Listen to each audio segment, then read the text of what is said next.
Hello, YouTube, and welcome to episode 2 of our Tactics Tester series. And today I've got a very, very exciting video that I hope will go down well. But before we get started, if you enjoyed episode 1 of Tactics Tester, make sure you smash the thumbs up button. Make sure you get in the comments of this one and make sure you subscribe so I know you guys are enjoying this series. Now, you can see we're with Newcastle United today.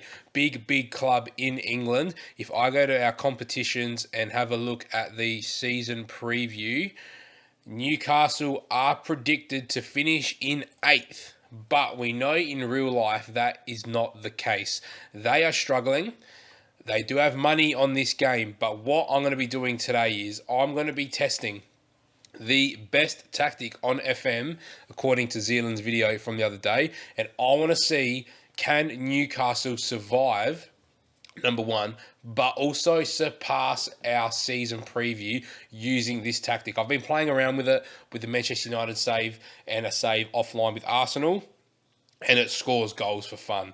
Do we have the quality in this squad? I don't know. We're not signing anybody. We're not spending any of that investment money. We are going to simulate this whole season, and I want to see where we end up. Is St. Maximin and Callum Wilson, are they going to drag us to glory? Stay tuned. We're going to go through all the details. We did win the league with Sevilla with a bit of a different 4-2-4 in the last episode. Can we repeat that same feat here with Newcastle in the Premier League? Hopefully, you never know, and I'll see you once the tactic has been tested.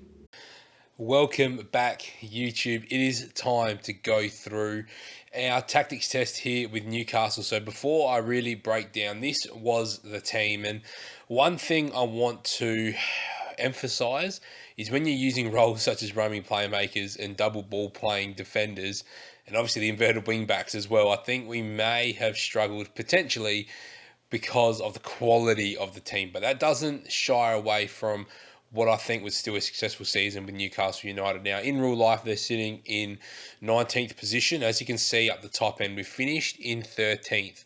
And I don't think that really tells us a full story of what we've done. I was looking at Lascelles. Are you looking at someone who's playing as a ball-playing centre-back with 10 passing, 10 technique, 10 first touch? Not really what dribbling of 8. Like, he's not really a ball playing centre back. Same, well, Fabian Schär is probably more ball playing centre back. That's what you're looking for. 14 passing, 12 dribbling, 12 first touch. Better composure at 14. So, end of the day, I think if you're controlling this team, and obviously if you've got this type of money, like we've got 200 million, if you've got that type of money and you can build your team into this shape, then you're going to be absolutely fantastic. What does Willock look like here as a roaming playmaker as well? I think he'd be okay.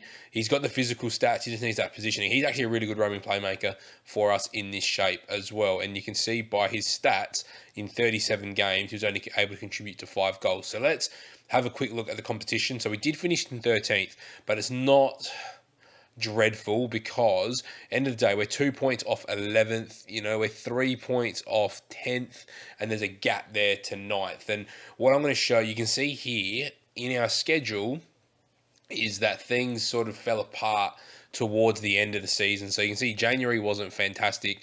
You shipped 5 against Man United. We shipped 6 against Leeds, and 5 of them were to Rodrigo, but we did go 1-0 up. So I just think what ended up happening here is we just sort of got found out. Another 5 here, another 6 there. We've scored 6 there. We scored 6 there. We've scored 6. We beat Leicester 6-0 as well, where Callum Wilson actually scored 5 for himself. So we conceded 5 to Liverpool up there. We conceded those big games there. So there is goals in this shape. We made a quarter-final of the FA Cup, which is positive. What about Carabao Cup? I think we must have got knocked out in the 4th round there against Wolves. If you're Newcastle, realistically, you're going to use this tactic, maybe not. Maybe you'd want to consider maybe building the team around it. But if we go past positions for Newcastle, so you can see after 2 games we were down in 20th, which isn't great. But then we've managed to get ourselves up there with a big win against Norwich. You can see, though, for lots of the season, we actually, this is for a considerable chunk. And right around that halfway mark, we were sitting 6th. And we were really close to pushing for Europe here in January. So if I was to do this again, is this the shape for Newcastle? Probably not. But I think we just sort of fatigued. And look at this drop here. This is all through that March period, I reckon. So we're looking at here's sort of January. So I think through March, April, there's other games here. The games come thick and fast.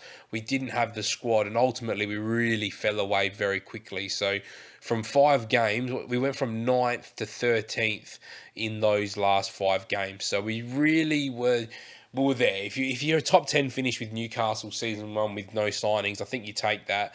So that's where it's interesting for me. Let's go have a look at the competitions. Let's go look at the stats in the league as well. So we managed to get the most assists out of anyone in the league through Alan St. Maximin, but we didn't get anyone on the goals here. I think Wilson had 15, I believe. So if we go statistics, team overview, we were 4th for most goals with 69 in 38 matches, which is absolutely fantastic. And 9 of them were from corners. That's just our actual position. So we'll take that all day long. Fewer shots against, I definitely didn't expect to see us in there. Possession, again, this is a very counter-attacking system. Most dribbles made, which is surprising that we had the most, and we had the most by a lot as well. Our average possession was 47. Passing accuracy at 86 is pretty good as well. We'll take that. Definitely not on the fewest conceded list. Definitely won't be on the most clean sheets list either. Best pass completion rate, we just missed out on the top 8. Most shots for, we're there for 7th, which I'd like to get a bit higher. But, look at the teams, Man United, Liverpool, Man City, Chelsea, Arsenal, all ahead of us. And obviously, we're not even going to look at points per games. Games without winning, this is probably the disappointing one. This was the stretch at the end of the season. So it'd be interesting to see what happened with our squad. But if we look at our squad, we only had, 5 players there with green ratings. We had Alan St. Maximin, who across the whole season got 25 assists. We had Callum Wilson, who got 26 goals. We had Joe Linton, who off the bench looks like he's done quite well. And then we've also had Javi Manquillo play 45 games, get 4 assists as that inverted wingback on the right-hand side. If we look at goals, here's your problem. 26, 16, 13, and then bang.